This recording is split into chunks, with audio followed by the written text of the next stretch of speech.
ఆంధ్రప్రదేశ్ రాష్ట్రంలో ఒక సువర్ణాక్షరాలతో లిఖించదగ్గ ఒక నిర్ణయం ప్రభుత్వం తీసుకొని దాన్ని అమలు చేస్తున్న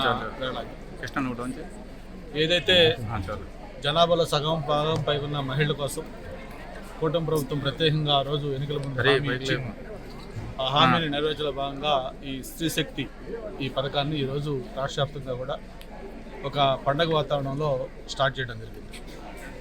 గతంలో ఎన్నికల ముందు ఇచ్చిన హామీలు ఒక్కొక్కటి అమలు చేస్తున్న విషయం మీకు తెలుసు.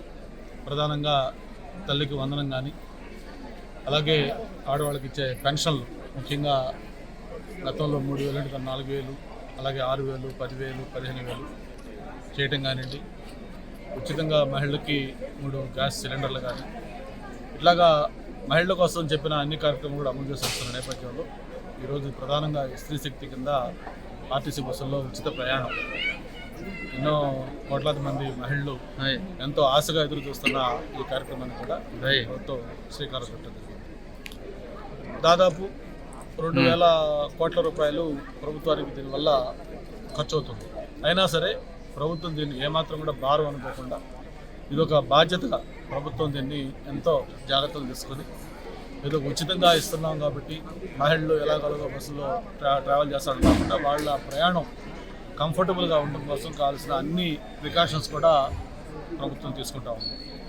ముఖ్యంగా డ్రైవర్స్, కండక్టర్లు, మిగతా అందరి విషయంలో కానీ, లేకపోతే మిగతా ట్రాఫిక్ దీంట్లో కానీ అన్నింటిలో కూడా అన్ని ప్రికాషన్స్ తీసుకొని వాళ్ళు ట్రావెల్ చేసినప్పుడు కంఫర్ట్ ఉండడానికి కూడా మహిళలకి అన్ని చర్యలు కూడా తీసుకుంటా ఉంది. మరి ఇది మన రాష్ట్రం మొత్తం కూడా ఈరోజు మన ప్రీతం ముఖ్యమంత్రి చంద్రబాబు నాయుడు గారు, అలాగే ఉప ముఖ్యమంత్రి పవన్ కళ్యాణ్ గారు, రాష్ట్రంలో మంత్రులు అందరూ కూడా అన్ని జిల్లాల్లో స్టార్ట్ అయ్యారు. మన జిల్లాలో కూడా మన రెవెన్యూ మినిస్టర్ గారు ఇప్పుడు ఆర్టీసీ డిపోలో కార్యక్రమం స్టార్ట్ చేశారు. మన భీమిలికి సంబంధించి మన మధురవాడ డిపోలో మనం కూడా స్టార్ట్ చేయడం జరిగింది. దాదాపు 80% బస్సుల్లో మనకి ఈ ఫ్రీగా ట్రావెల్ చేసే అవకాశం మనకు కల్పిస్తూ ఉంది. ఒక ఘాట్ రోడ్లు లేకపోతే ఇంటర్ స్టేట్లో వెళ్ళే వాటికి కానీ ఇటువంటి కొన్ని రిస్ట్రిక్షన్ పెట్టారు.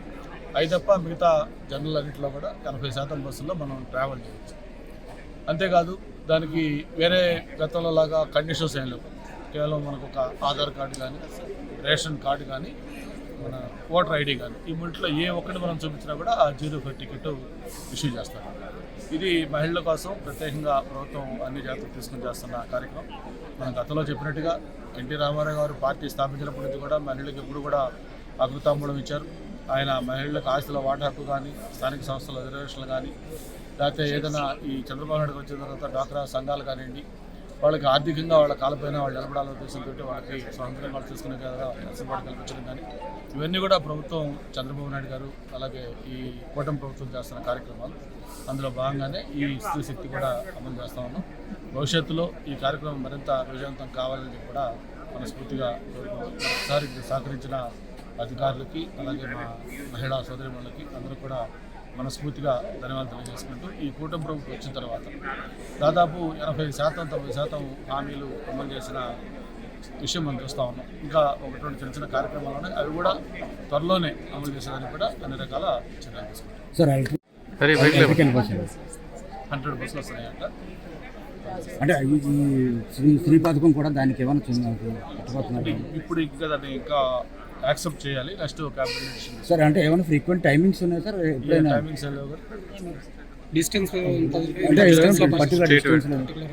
మీకు ఓన్లీ ఘాట్ రోడ్డు, వేరే inter city, inter state, family పరంగా పిల్లలతో వెళ్ళే వాళ్ళు ఉన్నారు.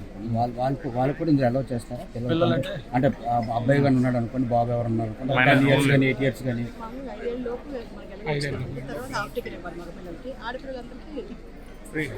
సర్వీసులు దాన్ని ఏర్పాటు చేస్తుంది. చెప్పాను కదా, దాదాపు 50% 10,000 చిల్లర స్టేట్ వైడ్గా ఉన్నాయి. దాంట్లో 78% ఈ దీనికి ఉన్నాయి. మన జిల్లాలో 7 రోజులు 500 చిల్లర